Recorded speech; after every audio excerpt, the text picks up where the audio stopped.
Mais um exemplo aí, eu encontro a equação da reta tangente à curva ou à função y igual a raiz de x, que seja paralela à reta 8x menos 4y mais 1 igual a 0. Então a gente quer encontrar a equação da reta, a gente tem que achar o valor do m e achar o valor do n. O m aqui, observa o seguinte, a reta que eu procuro, ela é paralela a essa reta aqui, ó. Então, retas paralelas, né? Então, a reta que eu procuro, que é essa aqui, é paralela a essa reta. Quando a gente fala, né, de retas paralelas, a gente está falando de retas que têm a mesma inclinação. Então, eu vou pegar essa reta aqui e vou isolar o y nela. Então, passei o menos 4y para cá, ficou assim. Vou passar o 4 para cá dividindo, vai ficar alguma coisa assim. Simplificando aqui, 8 por 4 vai dar 2x. Então, a reta que eu procuro é paralela a essa reta aqui. Eu só isolei o y, são duas formas de escrever a mesma coisa, né? Essa equação aqui chama equação geral, e quando isola-se o y, a gente chama de equação reduzida. Mas as duas maneiras são corretas para escrever uma equação de reta. A reta que eu procuro é paralela a essa aqui. E as retas, quando são paralelas, elas têm a mesma inclinação, ou seja, elas têm o mesmo coeficiente angular. Então, a essa reta que eu procuro aqui, o m nela tem que ser igual ao m daqui, ó. Se aqui é 2, aqui também tem que ser 2. Né? Então, y é igual a 2x mais n. Então, a reta que eu procuro, ela é paralela a essa reta aqui. Então, nessa reta, eu achei o coeficiente angular que é 2. Como a reta que eu procuro é paralela a ela, o coeficiente angular da reta que eu procuro também é 2. Agora, para achar o valor do n, a gente precisa de um ponto. O exercício não deu esse ponto. Então, nós vamos fazer o seguinte. A gente vai pegar e trabalhar com o fato de que o coeficiente angular da reta tangente é 2. Né? Então, o coeficiente angular da reta tangente é 2. E como que calcula o coeficiente angular da reta tangente? É através dessa forma aqui. Então, nós vamos calcular o coeficiente angular da reta tangente e igualar a 2. Isso aqui, como que resolve isso aqui, né? Então, lembrando que a função que a gente está trabalhando, que aqui é o y igual a raiz de x, ou f de x igual a raiz de x. Então, nós vamos copiar isso aqui e trocar f de x mais h. O que é f de x mais h? É trocar o x aqui por x mais h. Então, vai ser isso aqui, ó. Então, no lugar de f de x mais h, eu vou colocar isso. No lugar de f de x, eu vou colocar isso aqui, ó. E aí, o limite, que é dessa forma, vai ficar escrito assim, ó. Então, f de x mais h é copiar a função, trocando x por x mais h. Tá aqui, ó. Menos f de x, menos o próprio f de x. Se eu substituir o h aqui, vai dar 0 sobre 0. Então, nós vamos ter que mexer nessa expressão aqui, ó. Então, vamos lá. Então, aqui, ó, essa expressão que estava dando 0 sobre 0, né?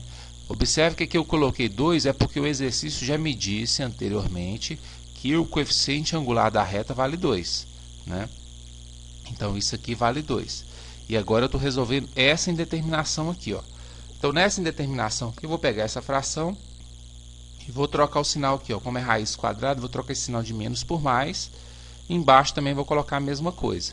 Aí, aqui em cima é a menos b vezes a mais b, vai dar o quadrado do primeiro, que é x mais h, menos o quadrado do segundo, que é x.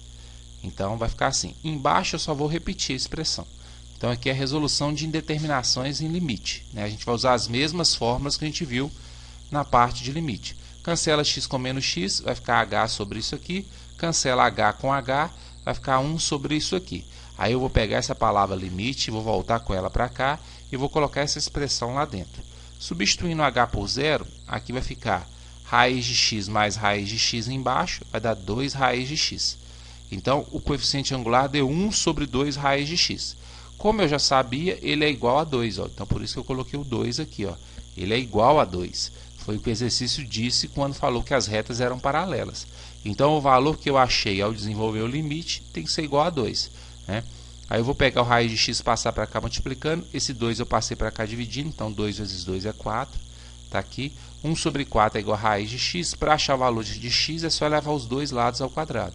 Elevando os dois lados ao quadrado, raiz de x ao quadrado é x. 1 sobre 4 ao quadrado dá 1 sobre 16. Então, o x é igual a 1 sobre 16. Né? Então, eu vou voltar aqui. Ó. A reta que a gente está procurando é essa aqui. Eu já sei que aqui é 2 porque é paralela a essa aqui. A função é essa aqui e o ponto a gente acabou de descobrir que o valor de x é 1 sobre 16. E o valor do y? Então, vamos colocar no lugar do x 1 sobre 16. Aí vai ficar raiz de 1 sobre 16, que dá 1 sobre 4. Esse é o valor de y. Ou seja, quando o x for 1 sobre 16, o y é 1 sobre 4. E assim a gente consegue achar o valor do n, trocando esse y por 1 sobre 4, trocando esse x por 1 sobre 16. Então, substituindo o y aqui, substituindo o x aqui, esse 2 cancela aqui, vai dar 1 sobre 8, né? Cancelando 16 por 2 aqui é 8.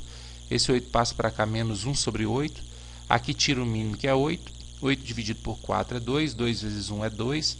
2 menos 1, por isso que aqui deu 1. 1 sobre 8. Então, o valor do n, esse n aqui, né, que a gente está procurando, é 1 sobre 8. Essa é a equação reduzida da reta que a gente procura. Ela é paralela a essa reta porque elas têm o mesmo coeficiente angular, né? E a gente também verificou que ela passa por esse ponto aqui. Outra coisa que a gente pode fazer é encontrar a equação geral da reta. Você pode escrever a resposta de qualquer equação da reta como reduzida, mas se você quiser, por exemplo, aqui eu vou multiplicar tudo por 8, que é o denominador aqui, ó. 8 vezes y, 8 vezes 2x, 8 vezes isso aqui. Vou passar esse 8y para cá, ele vai ficar menos 8y, vai ficar 16x menos 8y mais 1. Então, essa equação aqui está certa como resposta e essa aqui também está certa como resposta. Quando se isola o y, a gente chama de equação reduzida. Escrita dessa forma, ela é chamada de equação geral da reta aí.